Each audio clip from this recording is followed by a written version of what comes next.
Hello students, welcome back to my channel Dear Ma'am. Whenever in doubt, ask Dear Ma'am. Students, today we will study a lesson in English for the students of class 10th from your footprints without feet. ये आपके book का chapter number 5 है और chapter का भी नाम है footprints without feet है and it has been written by H.G. Wells. Now, before I proceed the chapter, I will give the introduction. First, title को ध्यान से देखिए. टाइटल का नाम है फुटप्रिंट्स विदाउट फीट, यानी कि पैरों के बिना पैरों के निशान. By the title, we can understand that this chapter is about an invisible man. So now let us begin the chapter. The two boys started in surprise at the fresh muddy imprints of a pair of bare feet. What was a barefooted man doing on the steps of a house in middle of London? And where was the man? दो लड़के ने जब नंगे पैरों के ताजे कीचड़ से सने निशान देखे तो वे आश्चर्यचकित. लंदन के बीच में बने एक मकान की सीढ़ियों पर एक नंगे पैरों वाला आदमी क्या कर रहा था और वह आदमी कहाँ था? As they gazed, a remarkable sight met their eyes. A fresh footmark appeared from nowhere. अभी वे देख ही रहे थे कि अचानक एक विचित्र दृश्य उनके आंखों के सामने आ गया. पता नहीं कहाँ से पांव का ताजा निशान सामने आ गया. Further footprints followed, one after another, descending the steps and progressing down the street. The boys followed, fascinated, until the muddy impression became fainter and fainter and at last disappeared altogether. एक के बाद एक सीढ़ियों से नीचे उतरते हुए और गली में आगे बढ़ते हुए पैरों के निशान पड़ते चले गए. अब इन लोग सम्मोहित हुए. जो बच्चे थे वे उनका तब तक पीछा किए जब तक कि वे धुंधला होते होते बिल्कुल ही गायब नहीं हो गए. The explanation of the mystery was really simple enough. The bewildered boys had been following a scientist who had just discovered how to make a human body transparent. इस रहस्य का वर्णन करना वास्तव में काफ़ी सिंपल था. अब ये जो लड़के थे एकदम बीवर्ल्डर्ड थे, सरप्राइज्ड थे, कंफ्यूज जो लड़के थे एक ऐसे वैज्ञानिक का पीछा कर रहे थे जिसने अभी अभी मानव शरीर को पारदर्शी बनाने की खोज की थी. Griffin the scientist had carried out experiment after experiment to prove that the human body could become invisible. Finally, he swallowed certain rare drugs and his body became as transparent as a sheet of glass. Griffin नाम का एक वैज्ञानिक ने ये साबित करने के लिए कि आदमी के शरीर को अदृश्य बनाया जा सकता है, एक के बाद एक कई एक्सपेरिमेंट्स किए और लास्ट में उसने कुछ निश्चित और दुर्लभ दवाएं निगल ली और उसका जो शरीर था शीशे की चादर जैसा पारदर्शी बन गया। हालांकि ये शीशा शीशा की तरह ही ठोस बना रहा। Brilliant scientist though he was, Griffin was rather a lawless person. Griffin जो है वो एक बहुत ही ब्रिलियंट साइंटिस्ट था, उसके बावजूद भी वो एक लॉलेस पर्सन था। लॉलेस पर्सन मीन्स कानून का जो उल्लंघन करता है। His landlord disliked him and tried to eject him. उसका जो लैंडलॉर्ड थे, मकान मालिक थे, उसको पसंद नहीं करते थे और उसे मकान से बाहर निकालने का कोशिश भी करते थे। In revenge Griffin set fire to the house. और बदले की भावना में क्या होता है कि ग्रिफिन जो है उनके मकान में आग लगा देता है। To get away without being seen he had to remove his clothes. और अदृश्य होने के लिए ग्रिफिन को अपने शरीर से सारे कपड़े उतारने पड़े। Thus it was that he became a homeless wanderer without clothes, without money, and quite invisible until he happened to step in some mud and left footprints as he walked.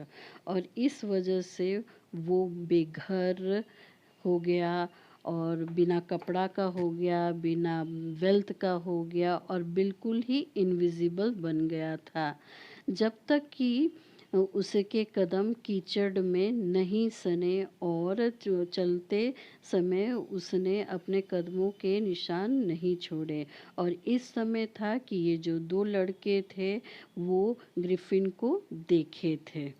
He escaped easily enough from the boys who followed his footprints in London.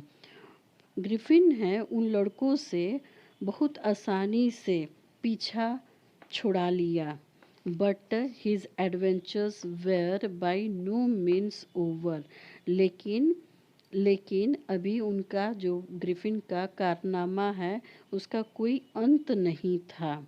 He had chosen a bad time of the year to wander about London without clothes. उसने London में बिना कपड़ा के घूमने के लिए साल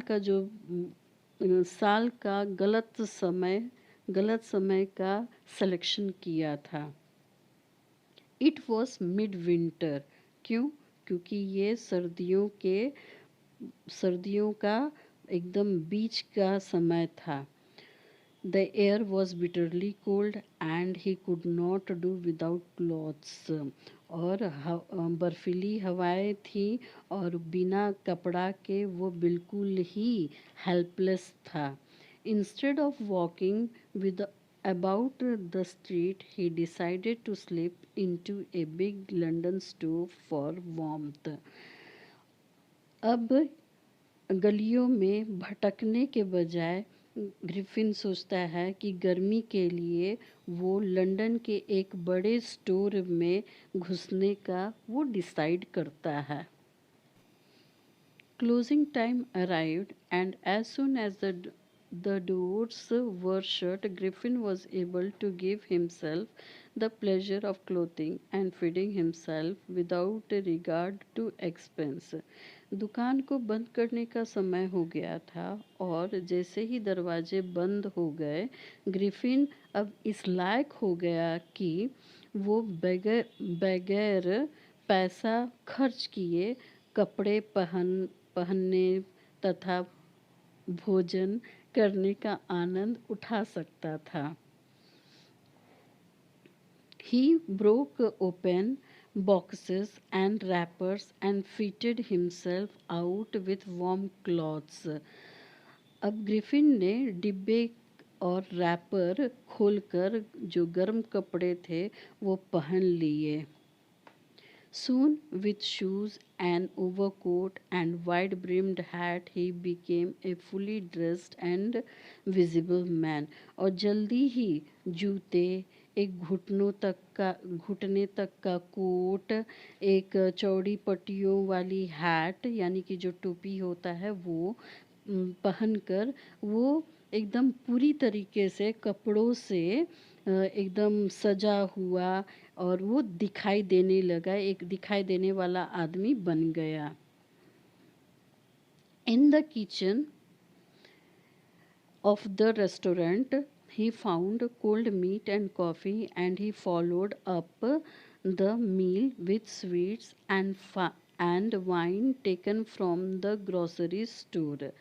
अब जो रेस्टोरेंट है उसमें से, रेस्टोरेंट के जो किचन है उसमें से वो कोल्ड कॉफ़ी ले लेता है, कोल्ड मीट और कॉफ़ी उसे मिल जाता है। और फिर वो खाना खाने के बाद जो ग्रॉसरी है, ग्रॉसरी का जो दुकान है उससे वो मिठाई खा लेता है और शराब पी लेता है। Finally he settle down to sleep on a pile of quilts. और फिर फाइनली वो क्या करता है, खा लेने के बाद, पी लेने के बाद अब उसे नींद आती है और वो लास्टली वो क्या करता है, रजाइयों के एक ढेर पे जाके सो जाता है। If only Griffin had managed to wake up in good time, all might have been well.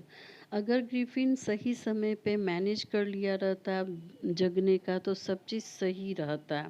As it was, he had not wake up until the assistants were already arriving next morning. लेकिन ऐसा नहीं होता है, अगली सुबह वो नहीं जाग पाता है। उस समय वो जागता है जब दुकान के असिस्टेंट वहाँ आ जाते हैं।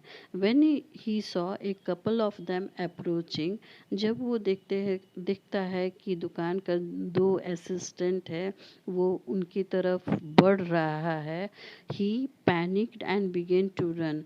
वो घबरा जाता है और दौड़ना शुरू करता है, भागना शुरू करता है। They naturally gave chase, और स्वाभाविक है कि वो उसका पीछा करते हैं, जो असिस्टेंट है उसका पीछा करते हैं।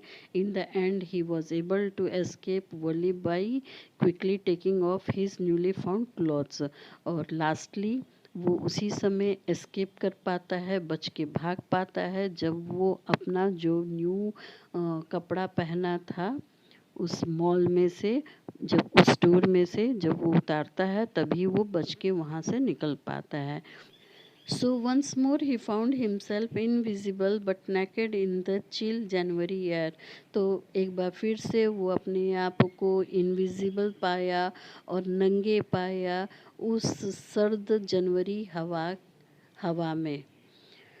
This time he decided to try the stock of a theatrical company in the hope of finding not only clothes but also something that would hide the empty space above his shoulder.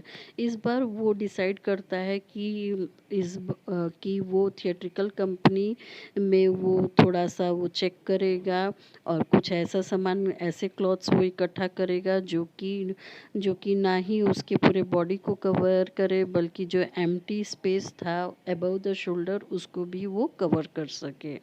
Shivering with cold he hurry to Drury Lane, the centre of the theatre world. और कांपते हुए वो जल्दी जल्दी जाता है ड्यूरी लेन में, जो कि सेंटर था थिएटर वर्ल्ड का। ही सून फाउंड ए सुटेबल शॉप। अब वहाँ पे वो जाके एक सुटेबल शॉप वो खोज लेता है। He made his way invisible upstair and came out a little letter wearing bandage round his forehead. और जल्दी ही वो अपना रास्ता इनविजिबल बन के ऊपर सीढ़ी से ऊपर चला जाता है और फिर वो वहाँ से थोड़ी देर बाद वो आता है वापस, पहना हुआ रहता है बैंडेज अपने round his forehead. Dark glasses पहना रहता है, फॉल्स नोज पहना रहता है, बिग बुशी साइड विस्कर्स पहना रहता है एंड ए लार्ज हैट।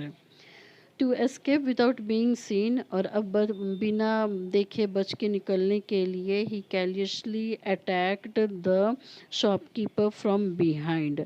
और वो क्या करता है, बिना देखे बच के भागने के लिए वो क्रूरता पूर्वक वो क्या करता है कि जो शॉपकीपर है उसको पीछे से अटैक कर देता है, और उसके बाद से जितना भी उसके जो पैसा रहता है वो चोरी कर लेता है जो कि उसको मिलता है।